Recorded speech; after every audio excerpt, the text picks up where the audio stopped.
All right, we'll get started, and we'll start as usual with our invocation, and then we'll have a pledge allegiance after that. So commissioners, join me and let's get started, please.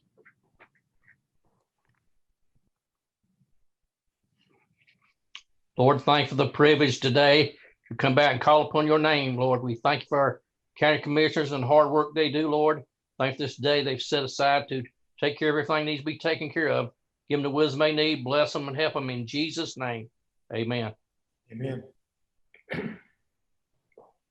All right.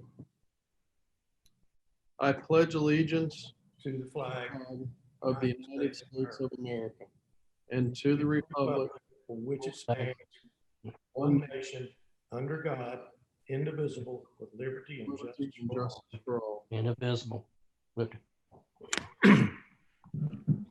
Thank you, Chaplain Taylor. You're welcome. Appreciate you being here. Yes, sir. All right.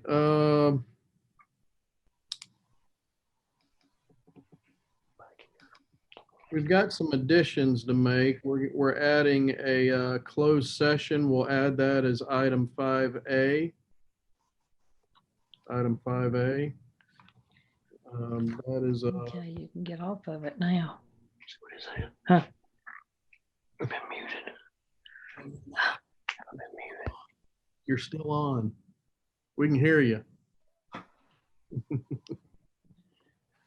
And then I'd also like to add, after public comment, in item 2A, was in a meeting with James Meacham, Rod Kreider, and Elaine Spalding last week, and they've done a presentation. They're trying to get out, it's very short, to the community just about resources that are available, and I asked them if they would join us today. Might be good to get it on video so that we could share it out with the community. So I'd like to add that as item 2A. Does anyone have anything else? All right, if not, do we have a motion to approve the agenda as amended? Mr. Chairman, Yes. if you could add the RFQ to consent. Oh, man, you even mentioned that to me. Commissioners, do you have that, an RFQ regarding the water system, engineering RFQ? Do you have that? What will we have it on? Should have been forwarded to you. Aaron, did you forward that stuff to them? Yes, sir. It was about a booster station on the north water line, getting an RFQ. I remember I read the email myself. Let me see when that was. I think that was sent either last night or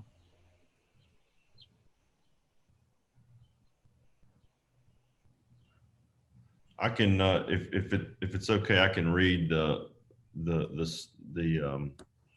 agenda item. The purpose of this agenda item is to request the Board of Commissioners authorize the county manager to issue an RFQ to obtain professional services from an engineering firm for the Northeast Rowan County water system. The purpose of the RFQ is to request qualification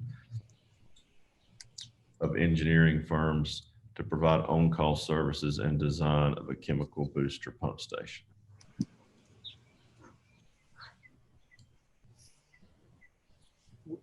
I'm looking at my emails, Aaron. Was that the 12:09 a.m.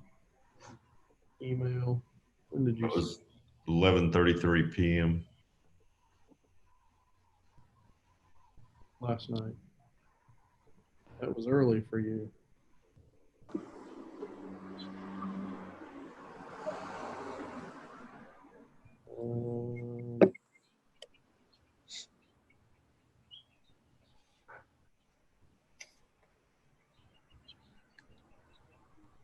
Okay. Commissioners, what would you want to add it to the active agenda? And so evidently you guys didn't get that. No, I got it. Got it? Jim, did you get it? Oh, I didn't get it. All right, let's add it as, let's make closed session item 5B, and 5A will be Aaron's item. Okay, any other additions or deletions? Aaron, anything else from you? No, sir. All right, Mr. Chairman, just as do we have a quorum? yes, there's 4 of us. Okay, I'm not seeing anybody but 3 of us. Yeah, even 3 would be, so it's myself, you, Judy, and Craig. Okay, all right. I didn't see Craig or hear him. You will. Oh, there he is. Are Okay. you on your gallery view up in the right-hand corner, Jim? There's a button you can click for gallery view, and you can see everybody all at once. It says exit full screen and gallery view.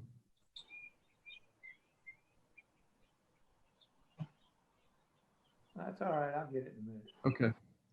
All right, so do we have a motion to approve the amended agenda? So moved. All right, in a second. Second. All right, all in favor, say aye. Aye. Aye. All right, thank you. And then minutes for the May 18th, 2020 been provided. Motion to approve the minutes as provided. So moved. All right, all in favor, say aye. Aye. Aye. And then motion to approve the consent agenda, items A through I. Motion, please. So moved. Second. Second. All right, all in favor, say aye. Aye. Aye. All right, we'll move to public comment. Randy, do we have anyone? We'll go ahead and make another announcement if there's anyone for public comment. If you can do a raise hand, there are no dial-ins, so it's within your Zoom application.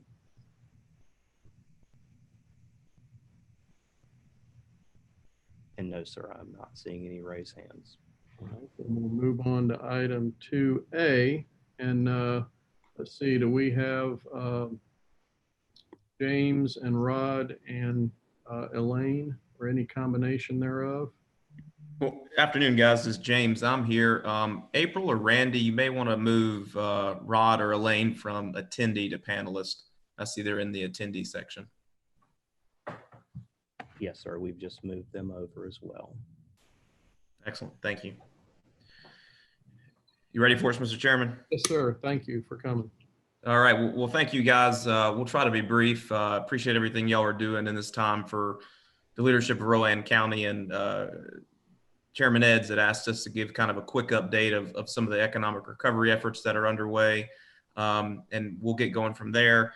We've had continuous meetings between the Chamber of Commerce, EDC, and tourism and various community leaders on kind of one of the best efforts we can do moving forward. So I'm going to share my screen and just kind of give a quick update of some of the efforts that we've got underway. Let me see if I can get that. Hey, James, before Yeah. you get started, could we also link in Pete Teague, the chairman of the Economic Recovery Task Force? He's on the call as well. You're sideways and upside down, but yeah, we'll do that. I like that. You guys see Pete?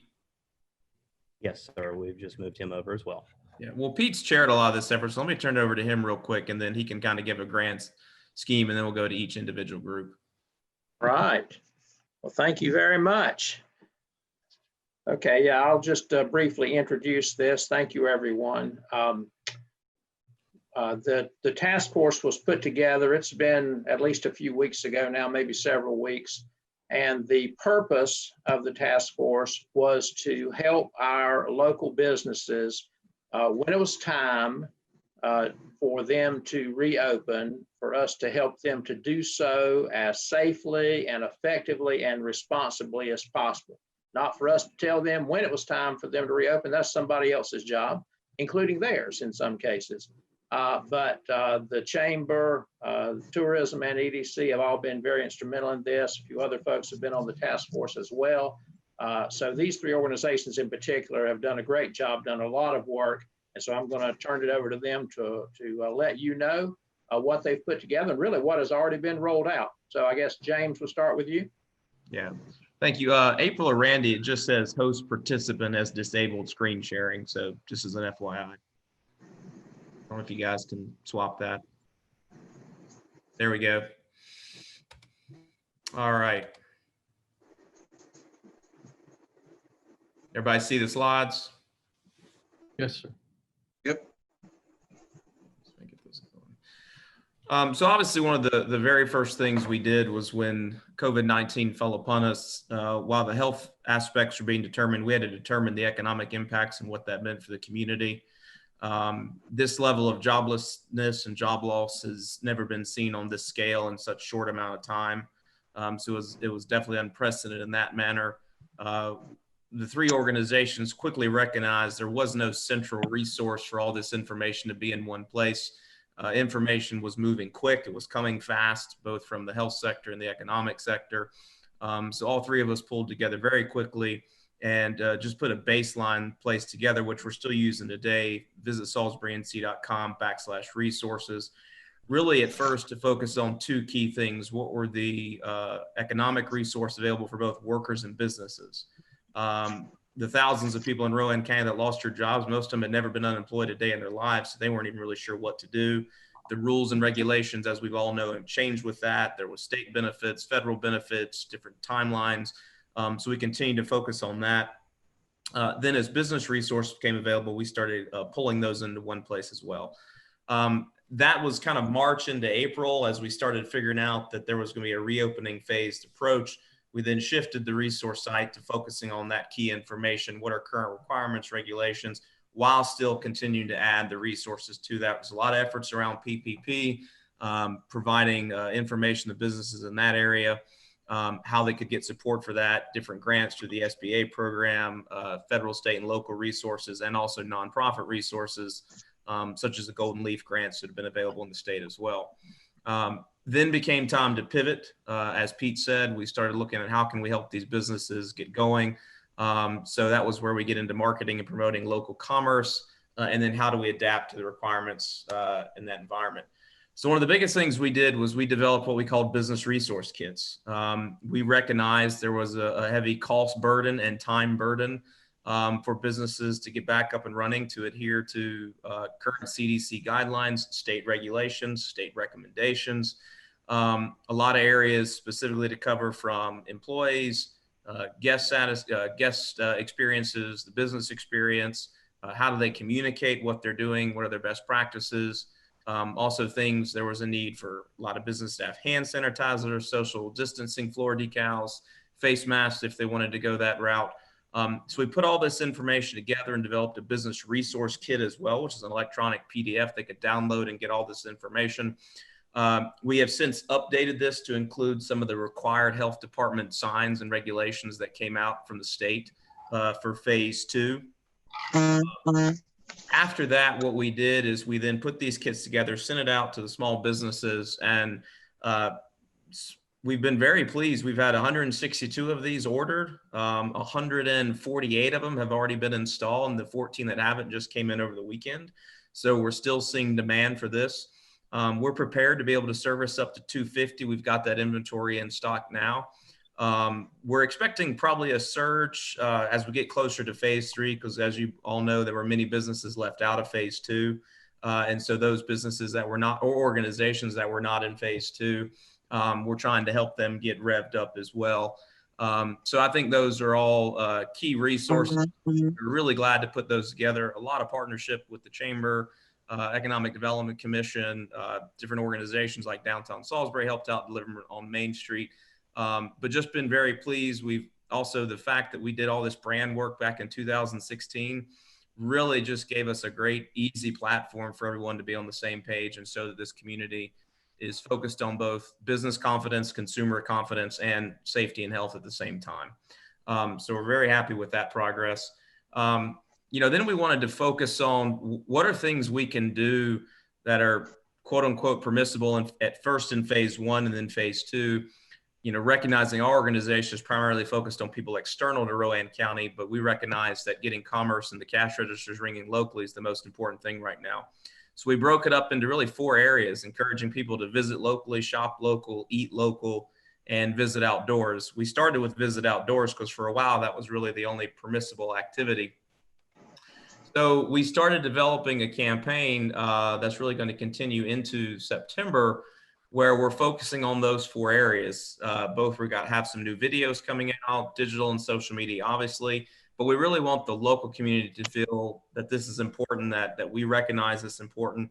So one of the first things we did is we actually have 12 billboards that are now up, just all specific in Rowan County. One is Eat Local, one is Visit Local, one is Shop Local, and one is Visit Outdoors. In addition to that, we are securing street banners to go through as many municipalities as have poles and the ability for us to put them up, covering these areas as well: Visit Local, Shop Local, and Eat Local, so that we're really trying to focus on supporting our local businesses through this time. And so that's kind of the initial 3-step process. Process 1 was get the resources and information of the businesses. Process 2 was get them the resources they need to be able to open back up or have them available for them. All the resource kits were free. There was no charge. Nobody had to take them. We were happy to bring them to anyone that wanted them. It's been a real big mix of attractions, retail, restaurants, offices, various nonprofits, just wanting to make sure they can open in a safe and healthy way. Our hotels as well have also participated. And then the last thing is begin marketing and encouraging more commerce locally. So very pleased with the partnership with the EDC and the Chamber and the task force. They've done a lot to make this come together. And just thank you guys for y'all's leadership on the Board of Commissioners. Investment we made years back at tourism and the brand and the community rallying around that. It paid dividends up until now, but has substantially paid dividends after this because it gave us an easy rallying cry and a central point to build upon. So without anything else, I'll turn it over to Rod and give an update from the EDC on the economic recovery. Thank you. Thanks, James. Okay, sounds good. I want to thank everybody also for your leadership during this time, and for my partners here in the Gateway building, Elaine and James, and for Pete, all he's done to help lead us through this.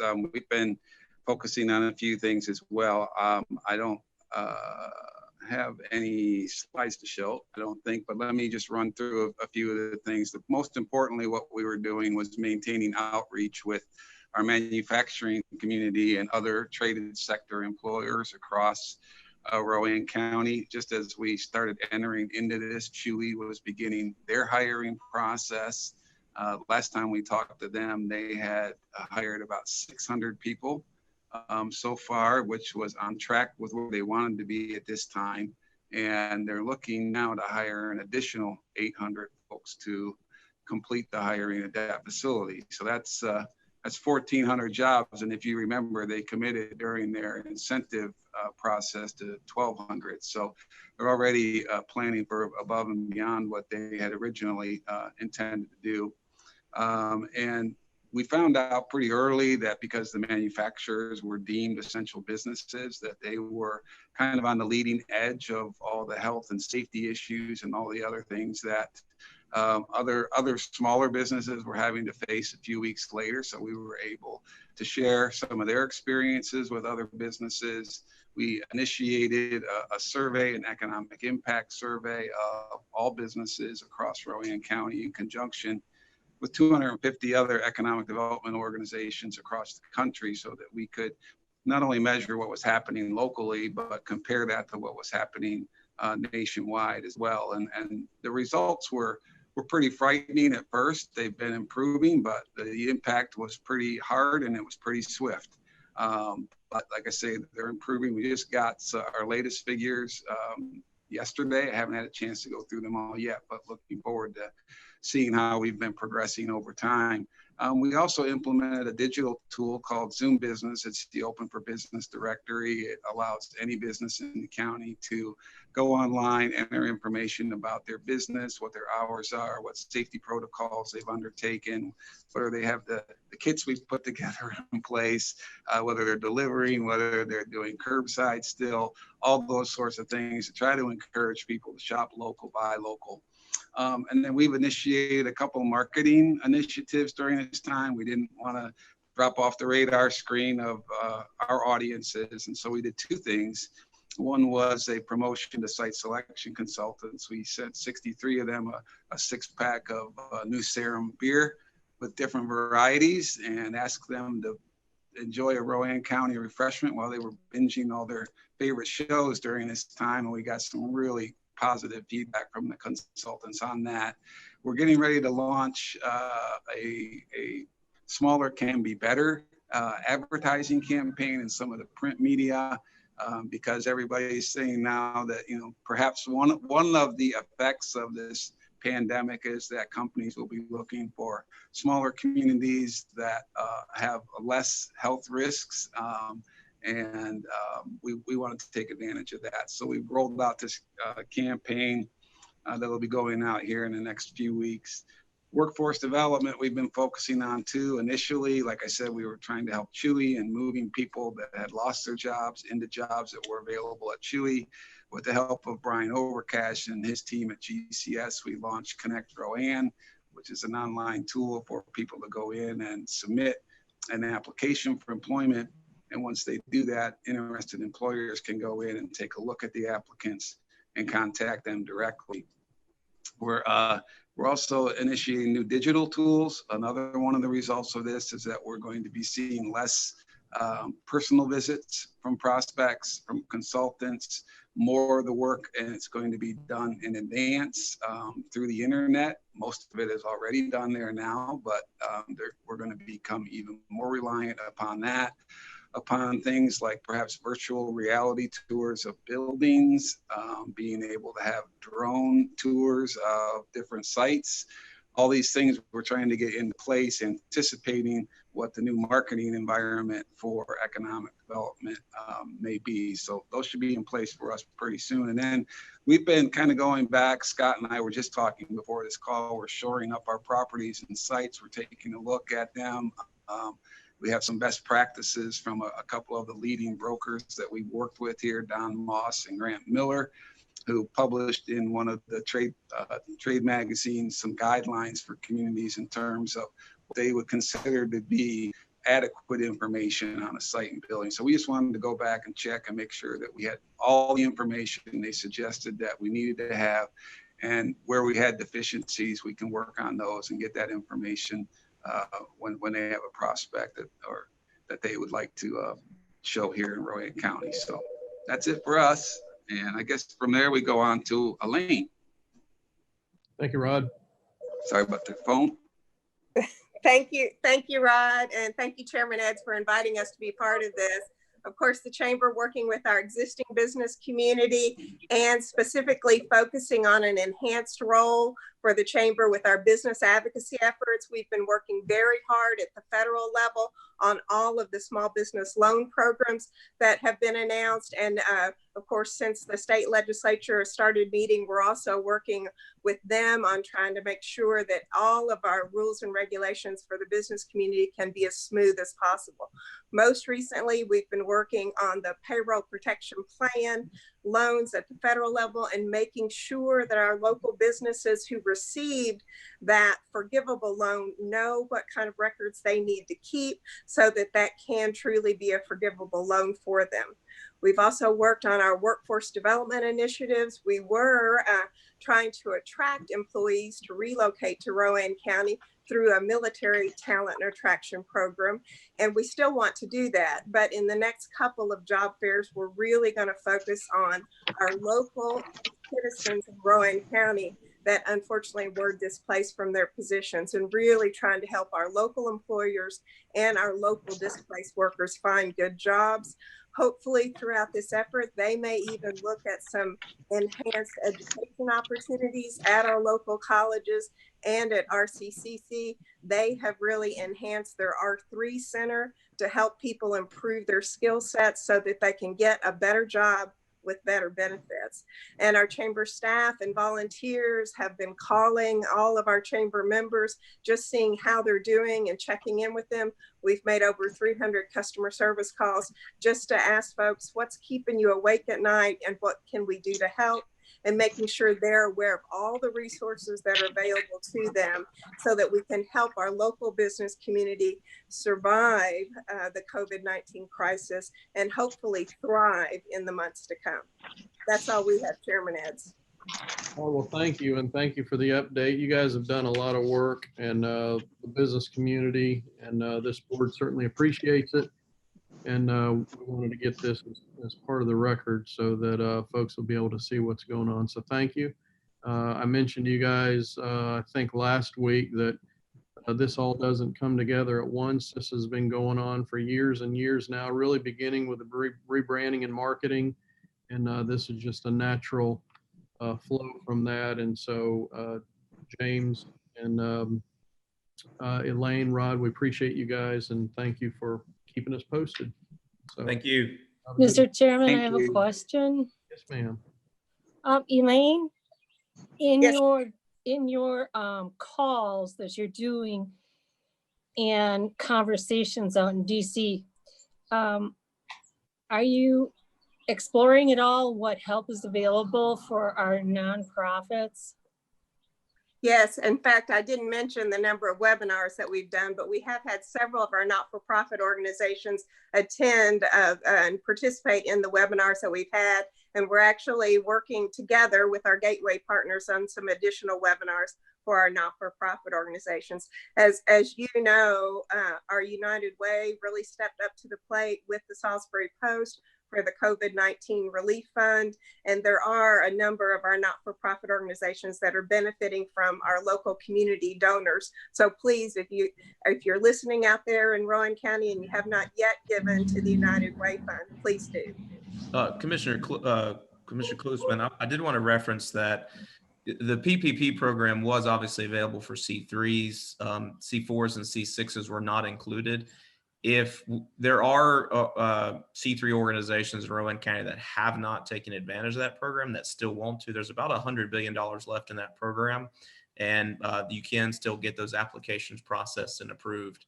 So some of that is available as well. One area that did come up on our task force meeting is arts and culture, specifically as an industry that has been unable to reopen in North Carolina. Many of the organizations that we know locally, your Piedmont Players, your Lee Street Theater, other places like Rowan museums are quote unquote closed still. So their abilities to generate revenues with gatherings and events is also challenging. So some of the panelists specifically asked us to look at that.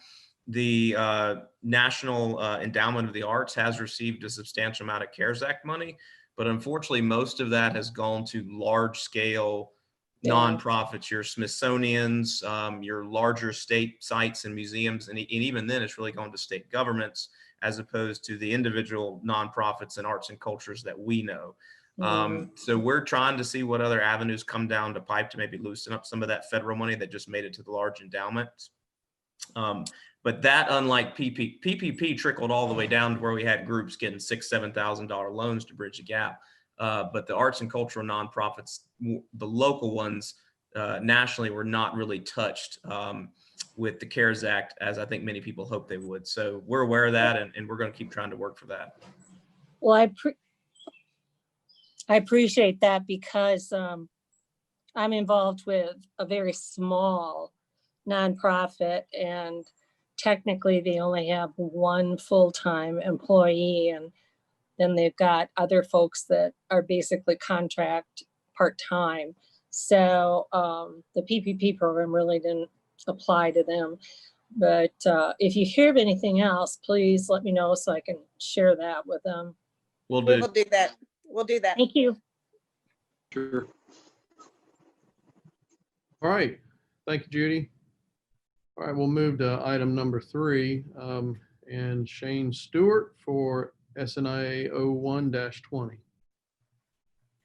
Thank you, Mr. Chairman and members of the board. I think the board's pretty comfortable with these type of requests at this point, but the owner, Pat Musey, has a lot in Gateway Park, and it would be the final development plan proposed for that site. All other 15 lots received an intensity allocation, but they would like to build an 8,400 square foot storage building that would house their parts associated with the race team that they have in Mooresville. So this would be, I think, the 81st parcel the board would have considered in the Cottle Creek watershed. So request meets all standards of approval. And if you have any questions, I'd be glad to answer them.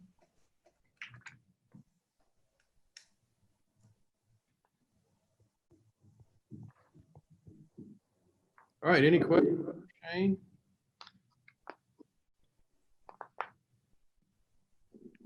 So this just requires a board vote, doesn't it, Shane? That's correct. All right, going once, twice, 3 times. Any questions for Shane? All right, then do we have a motion to approve SNIA 01-20? So moved. Motion Craig and a second, Miss Judy. And any other discussion? All right, hearing none. Oh, all right, all in favor say aye. Aye. Aye. Any opposed? All right, Shane, thank you very much, sir. Thank you. All right, item number 4, this comes from Finance Department regarding Dan Nicholas Park concession stand project.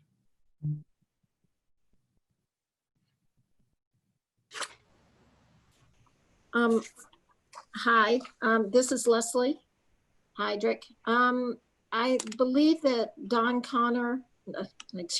Bringle and also Pete Vogel are on this call, and I believe they want to speak on this subject. See Pete, and unfortunately we see, we see Pete and Don. Man, good heavens, Don. Yeah, you gotta get a haircut. Pete doesn't have that problem. I don't need one. No. Well, listen, Pete would say, which one? Which hair do I need cut?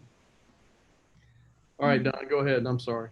that's fine, not a problem. Well, listen, Mr. Chairman and County Commissioners, do appreciate the opportunity to come before you with the request with the Dan Nicholas concession stand. As some of you know, this has been a process that's been ongoing for about 3 years. And with the help of Pete Bogle and his firm, we were very successful in going through the process. And I'm going to, at this point, allow Pete, if he would, he's got a brief presentation here, just kind of recap what we have that we're proposing for this concession stand at Dan Nicholas Park. Pete? All right, I believe I have the ability to share my screen here. And I'm assuming you guys are seeing that? Yes. All right. So very quickly, you guys are familiar with the project, but just a quick recap. Purpose of this project is for offices and concessions. Quickly over here in this graphic, you can see that this green color represents the concessions. The gray is the public restrooms, and then the orange color is the office section. And down here, you can see how it lays out on the site plan, all overlooking the lake off of the existing parking lot. All right, and then of course the construction drawings, we've already been through all of those, and how the plans actually came together. The quick images of a concept model of the project overlooking the lake. You can see the concession stand area, the public restrooms, and then the back of the office section here, the existing pier that's out on the lake. One of the bridges is over here, and the other bridge is other side. It's coming up a little bit closer on it. These models represent what the building was designed for in the base bid, which was hardy board or cementous siding. We'll talk about one of the alternates when we get there. Moving around to the east side of the building and to the south side that joins the parking lot, and around west, and then back around to the concession stand area. And then one of the bid alternates that was requested by Commissioner Member Pierce was to look at brick on the building. So we did that. We had that in the bid documents as well. And this is the design of how that ended up. Before bid date, we actually had 21 interested bidders. This one was a very popular project, shall we say. Building in the spring, early summer, right beside of a lake. I don't know if that had anything to do with it, but I have heard contractors saying that their employees are looking forward to their lunch breaks and a fishing rod. The project bid got backed up a little bit when the pandemic things happened. So we backed it up from the original bid date to the date of May 14th was selected. There was some need to speed it up then a little bit for the county to be able to get everything in that they needed to. So we moved it back to the 7th, and on May 7th, by the way, all these interested bidders were kept up to speed with all of that, so nobody was surprised. On May 7th, we had 7 bidders to show up, and those are listed on your screen here. The low bidder, well, I should go through the base bid. We had 4 different alternates. Alternate 1 was to use asphalt shingles instead of the standing seam metal roof. That was a deduct alternate. Alternate 2 was an add alternate to add the brick. Alternate 3 had to do with using aluminum clad wood windows instead of aluminum storefront. This one ended up being a little bit odd, and I can't really say why. Aluminum storefront is a much higher quality product and is always more expensive. For some reason, there were a couple of contractors who actually put an ad in to go to aluminum clad wood windows. So of course we wouldn't want to do that. And then the low bidder actually just put 0 as the value amount. And then the last alternate was to, the base bid assumed that we were going to reuse an existing generator that the county has. And then the alternate number 4 was to install a new generator, an automatic transfer switch, and annunciator. You can see with the low bids where they came out, Southcoa Construction, Salisbury, was the clear low base bid. They also had good alternate prices, so there was no issue of, well, if you accept alternate 1 but not 2, it may change who the low bidder is. It was a very clear low bid.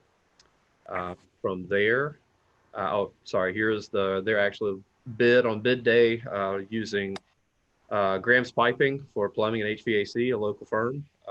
Then you can see some of the other firms that they're using. Sunshine Roofing is another local firm. And then there's their alternates and totals. From there, the county issued us this from the finance department that they were going to accept the alternates 1, 2, and 4. They did not accept alternate 3, even though it was a 0 amount. By not accepting it, that means that we are going to get the aluminum storefront windows, which are the higher quality windows on the project. And so alternate 1, 2, and 4, accepting those brings the base bid up to, or the final bid up to $886,800. And then they've also sent me a request for budget action. I guess that's one of the things you guys will be looking at here today, to add $41,800 to this project. And then I've also, in your packet that I sent you, have the full contract ready to go with Southcoa. The only couple of things to note here is that owner accepts alternates 1, 2, and 4, declines number 3. And then if you scroll all the way to the last page, you'll see that Danny Powell, president of Southcoa, has already signed it and it's ready to go. So glad to take any questions if you guys have any. It's a local company, right? They are, yes, sir. Excellent. And so Pete, these alternates or the contract, will that include a steel roof then? It does not. By accepting alternate number 1, we are accepting the deduct price to go from a metal roof to an asphalt shingle roof. So the building Okay. has a shingle roof on it. Thanks. Why did we do that? I mean, trying to fit into kind of a, I don't know, it's a park, metal roof. Why did we get rid of the metal roof? It was a budget decision. Obviously, if you guys want to use the metal roof, maybe not all, but most of the other buildings there on the campus have a standing seam metal roof on them. And so are we convinced that brick is the way to go? What does that fit in aesthetically? I know you said you were looking at Hardy Plank before. The other buildings on campus do have shiplap siding, which is what we were proposing doing with to fit the architectural language that's already there. We only looked at the brick because Commissioner Pierce requested it, and brick, of course, is a long performing product. So I'm sure that's what he had in mind with why wouldn't we consider using brick? It would be, I do believe, the only major building on the campus that is brick, but it is separated from most of the other buildings.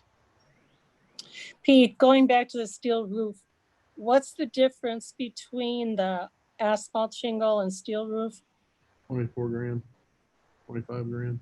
Yeah. 25 grand? Okay. 4,725. Oh, there it is. Okay, thanks.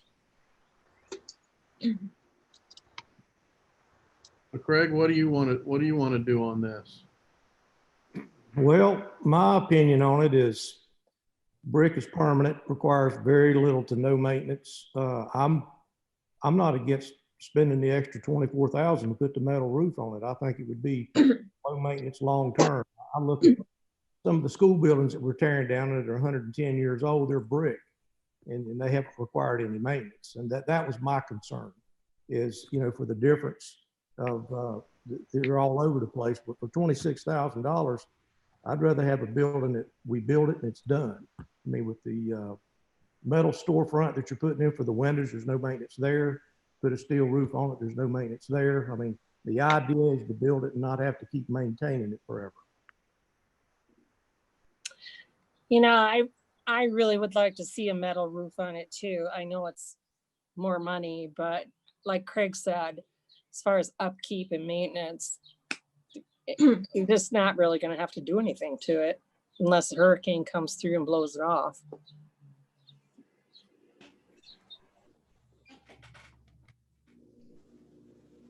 Well, if you think that'll fit in there, I agree on the metal roof. I believe the metal roof would actually help it fit with the other buildings on campus, even though that would be the only brick one.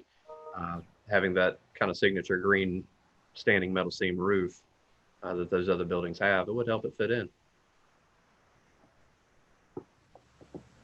Folks, I have metal shingles on my house and I have a metal roof at the office that I own. And $24,000 is a lot of money, but you're going to be more satisfied with that metal roof 10 years from now.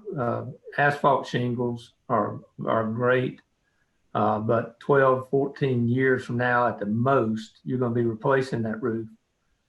And that metal roof is going to last you a long time, and fitting in with the other buildings down there, it really is going to be worth the money, in my opinion. Don, is this all going to fit in? Yes, sir. I mean, it tickles me to hear you say that. I mean, again, it's what Pete said. We showed the deduct because we knew where the cost numbers were coming in at, and we needed, some room there for that. I agree. A standing seam roof will last for many, many years. Also, with the brick facade that goes around, that is going to be a highly used area. A lot of people around there, a lot of people propping on it, leaning on, and the brick will last. We were looking at a budget amendment of $1,800. Adding this $24,725 is going to change that to $66,525. But I fully support the recommendation to do that, providing that we can allocate the additional funds of $24,725. All right, go on here. I'd just like to make one clarification. The budget will increase by, the budget amendment that is in your packet increases the budget by $86,800. However, the $41,800 is having to come from county funding. The Parks has in donations $45,000 additional dollars to put toward this.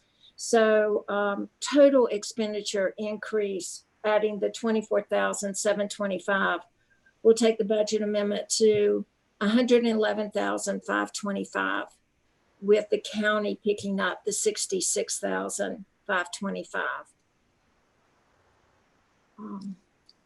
And I'm in agreement. I think that the metal roof is will be a great addition for the parks.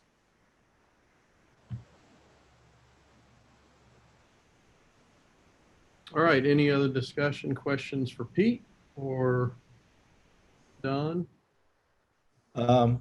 Greg, I would ask if we pass this successfully, I would ask the board to consider allowing the county manager to execute the contract so that we can move forward without that having to come back before the Board of Commissioners in 2 weeks. And this way we can go ahead and begin the process because they're looking to begin in June. This will help us as far as that. But we would need a motion to allow the county manager to be able to execute the contract. All right, then do we have a motion to approve the construction bid for the Dan Nicholas Park concession stand with those, with the metal roof and the brick veneer and those numbers that Leslie laid out for us, and then give our county manager the authority to execute that contract and as Don said, in a couple weeks. So moved. All right. Jim, you need a second, or you're on the Parks Board. Well, I thought I did the first. Well, you can have the first. Give me the first. I want to be first on this. All right. In honor of that mustache, we're going to let you go first. All right. Thank you so much. That's the first thing I've got out of it. Is that it? All right. So Jim is a motion. Judy has a second. Any other discussion? All right. Thank you. All in favor, say aye. Aye. Aye. Opposed. Pete, thank you. It's good to see you. Maybe I'll see you at church sometime. Yes, sir. All right. Thank you, Don. Greg, thank y'all. I appreciate it.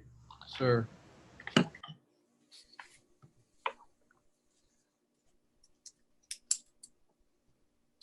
All right, item 5, we have some board appointments to make. The Central Line of Workforce Development Board, Mike Beaver and Louis Goldsmith applied for reappointment. Do we have a motion to approve those two? So moved. A second? Aye. All in favor, say aye. Aye. Jonathan Barbie applied for the Historic Landmarks Commission for reappointment for a 3-year term. Motion and a second to approve Jonathan Barbie. So moved. Second. Don't be shy. All in favor, say aye. Aye. Aye. Thank you. Then on JCPC, I'll go through these. We need a juvenile defense attorney. So John Basinger has applied for reappointment for a 2-year term. The sheriff's designee, Christopher Scott Flowers, he's been serving on the council, filling a seat as a member of the general public. but Sheriff Oughton has requested that Sergeant Flowers be appointed to serve as the sheriff's designee. From the general public, Jenny Lee with the Rowan County United Way applied for a general public seat that's vacated then by Scott Flowers. From a nonprofit agency, Jason Scott Henson for reappointment for a 2-year term. The school superintendent designee, Carol Ann Hope, applied for a reappointment for a 2-year term. And from the mental health area, Tressie McLean Hickey applied for reappointment to a 2-year term. So do we have a motion to approve all of those appointments? So moved. So moved. All right, Craig motion and Judy second. All in favor say aye. Aye. Aye. And then Rowan Cabarrus Community College Board of Trustees, Michelle Patterson applied for a 4-year term. So if approved, that term would be effective July 1 and expire June 30th in 2024. Motion to approve Michelle Patterson. So moved. All right, and Craig was a motion and Judy second. All in favor say aye. Aye. Thank you. All right, we'll move to item 5A. That's Aaron's item on the water system.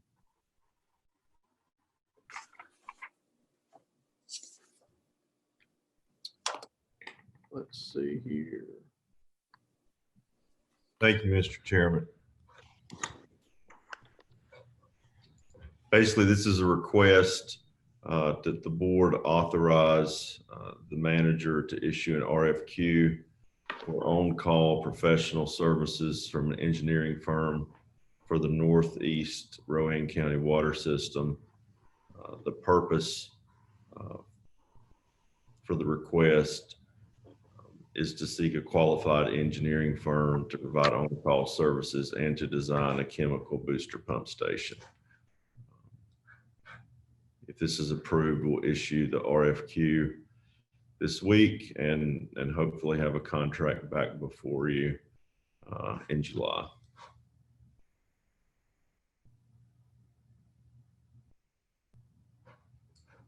All right, so I was reading, Aaron, how do you want this motion to read? That we approve the RFQ for engineering firm? Yes, sir. Is there anything else? I just kind of wanted to make the board aware that we were going to issue the RFQ and get your approval. Yes, sir. So that when we bring a contract back to you, you would be aware of it. Okay, then I'll make the motion that we approve our management team, Aaron, put out an RFQ for the engineering firm for the Northern Water System. Second. All right. Any other discussion? All right, all in favor say aye. Aye. Thank you.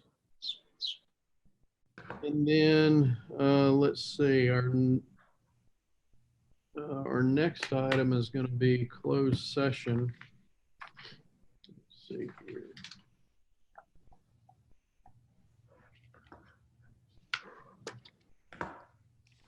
So we're going to have the closed session. Following our closed session, we will recess until 6 p.m. for a public hearing on the 2021 operating budget. So after we take a motion to go into closed session, then after we come out of closed session, we'll recess, okay? And commissioners, I think we've been given an audio bridge for a closed session. So we would call in for that, okay? All right, so I move that the board now enter closed session pursuant to North Carolina General Statute 143-318-11A3 for attorney-client privilege, communication to discuss matters relating to leases at the West End Plaza and for attorney-client communication regarding a lease at Mid-Carolina Regional Airport. Do we have a motion? So moved. All right, and second? All right, all in favor say aye. Aye. Very much. We'll end this Zoom and then we'll move to an audio bridge. Okay, thank you. Okay, we're coming out of closed session. Do we have a motion to come out of closed session? So moved. All right, and second? Second. All right, all in favor say aye. Aye. All right, and so we will stand in recess until 6 o'clock. So we'll see you then. All right, so this is our third meeting today. We had a budget workshop at 1, a regular monthly meeting at 3 o'clock this afternoon, which we did not adjourn. We recessed until 6 o'clock tonight, which is the current hour. And so this part of our meetings today is for public hearing for proposed fiscal year 2021 operating budget. We'll still be accepting written comments, and those can be submitted to budget.hearing@rowancounty.nc.gov. And written comments regarding the budget will be accepted through 5 o'clock p.m. No, that's going to be longer than that, Aaron, isn't it? We had June 5th, but I think we're going to extend it even beyond that. And I wrote it down. Aaron, are you on there? Yes, sir. Can you hear me? Yes, sir. If you could extend it to Friday, June 12th, just to provide a little bit additional time for comments due to the unusual nature of coronavirus and having the public hearing on Zoom. Yep. So we'll extend that to the following Friday, which will be June 12th till 5 p.m. If you wish to listen and participate in today's public hearing, you may do so in the manner provided below. The length of comment for each caller wishing to address the board will be limited to 3 minutes, and comments shall be restricted to the budget of the hearing as advertised. And so today is Monday, June 1, and we welcome you to Rowan County Commission meeting. We hope you're faring well under the circumstances of this Zoom and all of this, and we're appreciative that you're with us. So we'll go ahead and open the floor to public comment, and Randy, you can just bring them forward one at a time.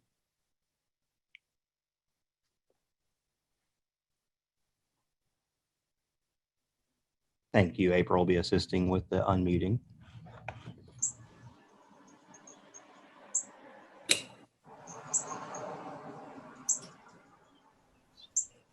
Hey, Ms. Fink, you have the floor. Thank you. Good afternoon, everyone. My name is Cindy Fink, and I am with Meals on Wheels, Rowan.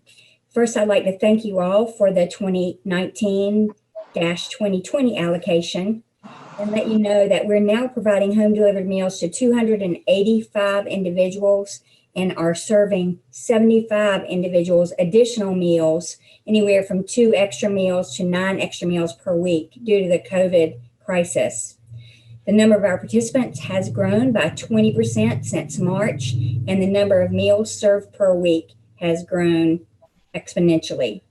As part of our effort to support our county's response to the COVID-19 crisis, we are also delivering USDA food boxes for Rowan Helping Ministries to their clients who cannot or should not leave their homes. And to date, we've delivered 87 meals to 87 of their clients. We're supporting Meals on Wheels participants and other adults across the county who are at high risk for infection by purchasing and delivering groceries and paper supplies. To date, we have provided groceries and supplies to 105 individuals. Our goal for 2020, as you all were aware, was to consistently provide 275 individuals with home delivered meals each Monday through Friday, and to support our participants at high risk for food insecurity with weekend meals. Due to an increase of 10.2% in meal costs, the Home Care Community Block Grant for 2021 will only feed 21 individuals in the coming year as compared to 23 individuals last year. But thanks to the generosity of donors and grantors, with your help, County Commissioners, we are on track to meet our goal over the next 6 months if we get the amount over $83,000 we requested from you. We are pleased to announce that a local food service provider has begun preparing home delivered meals. We contracted with them on March 9th. This means that over $325,000 of our expenditures will stay in Rowan County. We're very happy about that and let you know that the sales tax also stays in Rowan County. We ask for your support of an allocation of $83,530 to Meals on Wheels Rowan to support the homebound seniors in Rowan County. Thank you. Thank you very much. And before we go on to the second one, because I'm prone to forget things, I received a prod from our county attorney. And because we are extending the public comment time to June 12th, he asked that we do that in a form of a motion and that we pass that. So I'll make that in a form of a motion. Do we have a second? Second. All right, all in favor, say aye. Aye. Aye. Any opposed? All right, and Mike, welcome. Good to hear from you. All right, Randy? Okay, our next participant is Mr. Benson. Mr. Benson, you have the floor.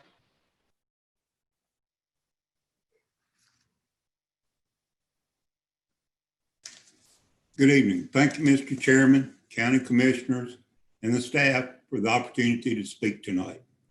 I'm here as a citizen and a member of the Rowan County Board of Elections. It has been good for the Rowan citizens that you have given incentives to companies like Chewy, Project Gauge, Hinkle, InnoSpec, Auto Group, and Home Goods for expansion and relocation of their businesses here. Economic base is very important. According to what I heard in one of your April meetings, revenues have increased each of the last 3 years, steadily increasing the rainy day fund. In the past year, you have made financial commitments to Rowan Salisbury Schools, Rowan Airport, Animal Services, the Gateways, and Rowan County Parks. Now it's time to fully fund the requested budget for the Board of Elections.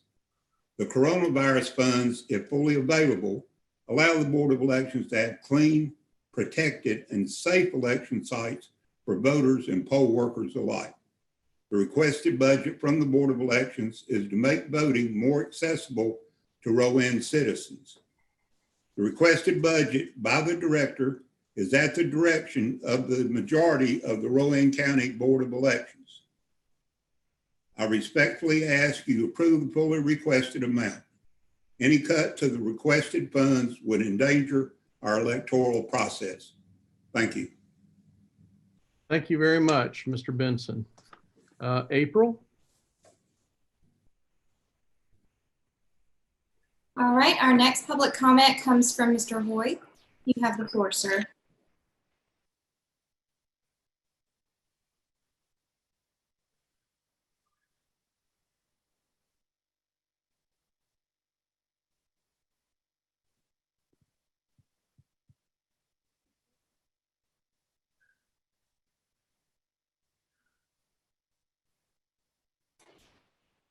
Okay, now am I on? You are good. Okay, very good. I thought I was for starters. Anyhow, thank you very much, commissioners, for the time that you spend in meetings. I don't think we can say thank you enough for public servants doing what you do. There's just an awful lot of time involved. I don't think the public necessarily recognizes or thanks you for enough. So that's the first thing that I'd want to say this evening. Secondly, I'd like to just second the comments of our member of the Board of Elections, George Benson, who spoke just a moment ago. I think the request budget that was put together by the Board of Elections staff is extremely important. I think we just kind of assume that, oh, we all vote, okay, that's fine. They'll make do with what is they've done in the past, maybe a little here or a little there to change depending upon a specific amount in their budget. But it's good to take a step back and say the legitimacy of our entire governmental process in this country of democracy is based upon voting. And so when we hear from our people who do the nitty-gritty of this, as Board of Election Commissioners listen to public comment coming to them, and it all gets put together in a request budget. I think this just undergirds and underscores the legitimacy of our whole system of government. I would encourage you as county commissioners to support the request budget that the Board of Elections has presented to you. I know you found ways to add to what was done in the last cycle, but please seriously consider the request budget, which will include additional times for early voting, which were made very clear at the request of many people of the public. And I would hope that you could find ways to include this in the budget for our next budget cycle. Again, thank you very much for your time, for your energy, for your taking seriously the tasks which you have been elected to by the people who put together the whole elections process. So thank you very much. I wish you well on what you are doing this evening and in the coming months to fund us through this difficult time. Thank you. Thank you, Mr. Hoy. Good to hear from you. April?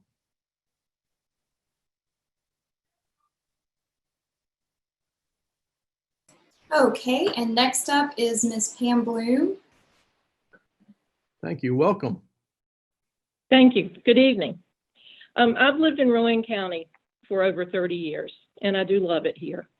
And I was glad to hear today at your meeting on the budget, your discussion about the long overdue broadband incentives. I did find it disappointing that it was an afterthought and not included in the original budget proposal. It isn't as if people in the county, particularly the western end, haven't been asking for years. It's sad that just February 22nd, we had See Democracy Work event, and it was at the Scotch-Irish Fire Department about this, and it didn't seem to have any impact on our commissioners. I do hope to see real actions about this from our county and not empty promises of the past. But speaking of promises, it was good to hear commissioners thinking ahead with an increase for a longer lasting building at Dan Nicholas. I applaud that thinking ahead. I wish you put that much value in our Rowan Board of Elections.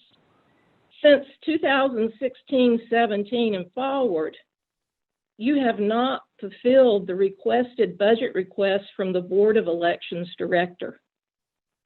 Now, I know we have a staff that's managed each year with what you deem worthy, but what an insult to the current and past director and their staff and to the people. Aren't our elections as important as the long-term planning of a concession stand at Dan Nicholas? The county manager has proposed an increase to the Board of Elections budget that you underfunded last year. There's been mention of adding the CARES Act funds, but those haven't been approved by the North Carolina Senate, so we don't know if we'll have those or not. A presidential election in 2020 is not a time to be less than fully committed to funding our local Board of Elections. In addition, our elections board voted to make voting more accessible to all Rowan voters with additional weekend days. There was a large public outturn for that.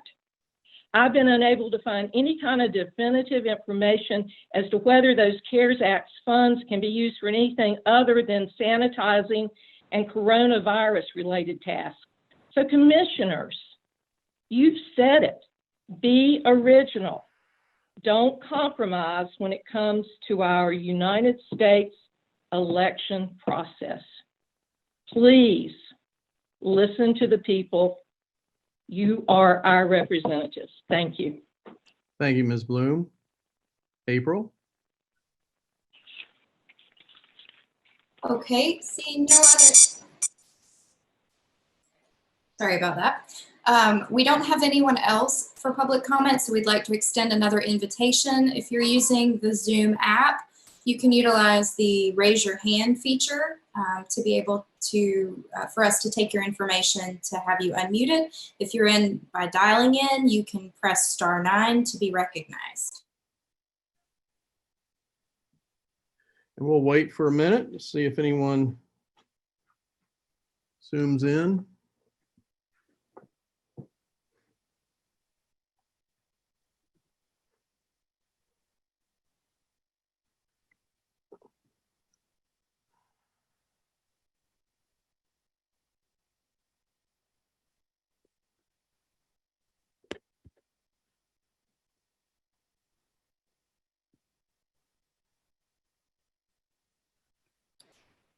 Not seeing anyone at this time, sir.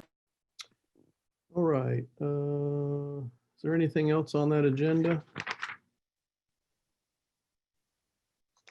I don't think so. I did speak to each of you and let you know that we've had a lot of conversation surrounding the COVID issues. I know that was brought up quite a bit today. And we've had a lot of folks come to us also asking about just, you know, how Rowan County fits into the recovery. And so we've put together a letter to Governor Cooper, and I'd like to ask the commissioners if we would make a motion to approve a adjustment or addition to the agenda here. I'd like to offer up this letter. Do we have a motion to do that? So moved. So moved. All right, we have a motion and a second. All in favor, say aye. Aye. Aye. So we wanted to provide a letter to Governor Cooper, letting him know what we're doing here in the community in response to the COVID issue, and then kind of ask for his help. So I'll go ahead and read this, and we'll be happy to provide this. I assume the post is on here. To the Honorable Roy Cooper, dear Governor Cooper, on behalf of the wonderful people of Rowan County, I'd like to thank you for the hard work that you and your team have provided through this COVID-19 pandemic. We send you well wishes as you continue to make difficult decisions that are in the best interest of every citizen of North Carolina. During the economic downturn a decade ago, Rowan County really took it on the chin. While most North Carolina communities faced considerable challenges, economic hardship hit our community especially hard. Single-day job losses that numbered in the thousands contributed to Rowan County being one of the hardest hit communities in the nation. Our families, children, schools, and spirits took quite a hit. Not long ago, we rallied together to begin the hard work of renewing our community. We rebuilt our economic development team, invested in our airport and critical infrastructure, created an aggressive branding and a marketing plan. We embarked on creating a brand new K-12 platform that would reimagine the educational experience for every single student in the Rowan Salisbury school system as North Carolina's only renewal district. In addition, we're streamlining and bringing best-in-class efficiencies to our development process, systematically addressing employee pay structures, investing heavily in our community college workforce development facilities and programming, and creating collaborative educational partnerships between our public schools, our community college, and private four-year colleges. These initiatives are designed to address current workforce demands and also help us attract greatly needed high-quality employers and jobs of the future. And thanks to the NCDOT, the completion of the I-85 expansion in Southern Rowan County will help greatly improve safety and facilitate greatly needed jobs for our community. Finally, our jobs are coming back, our economy is coming back, but most importantly, our positive spirit is coming back. For the first time in a long time, there's a real sense of hope and optimism in our municipalities and throughout our county. And this new spirit has encouraged people to take steps to improve themselves, their families, and their futures. We've seen a significant business resurgence in our community. Restaurants and badly needed retail are now investing in Rowan County, helping put a significant dent in our retail leakage numbers. New small businesses powered by the passion, dream, and sweat of hardworking entrepreneurs are bringing renewed hope and opportunity throughout every corner of our community. Governor, our progress has not come easy. It has taken tremendous amount of dedication, commitment, and work from a lot of good people and good organizations. However, as the fruits of our labor are finally being realized, the COVID crisis has slammed the brakes on our resurgence. Once again, we are experiencing the loss of thousands of jobs, watching businesses close, and seeing dreams shattered. We understood the initial need to shut things down in North Carolina. This disease was largely unknown, and we all accepted the advice of federal and state leadership based on the models that were initially available. But as real data replaces models, and as each county begins to understand their own specific localized data, we believe it's reasonable for counties to be given the latitude to design and implement a more tailored, localized approach to their reopening strategies. Governor Cooper, it is with great respect that we request you allow our Board of Commissioners, County Health Department, Emergency Services personnel, the leadership of our Novant and Salisbury VA Hospital, Chamber of Commerce, and other appropriate organizations to decide based on our own specific data, experience, and circumstances how to reopen our community. In short, we know our community. Since this crisis began, we have been conducting virtual meetings every morning with elected leaders from across the county, all 10 of our municipalities, key nonprofits and partner organizations, health department, and emergency services. In addition, a management team. Helping in this, at this time. Okay, well, thank you. Thank you, Mike. Appreciate you, buddy. Thank you. All right, if there's nothing else, then do we have a motion to adjourn? So moved. All right. A motion in a second. All in favor, say aye. Aye. Have a good night.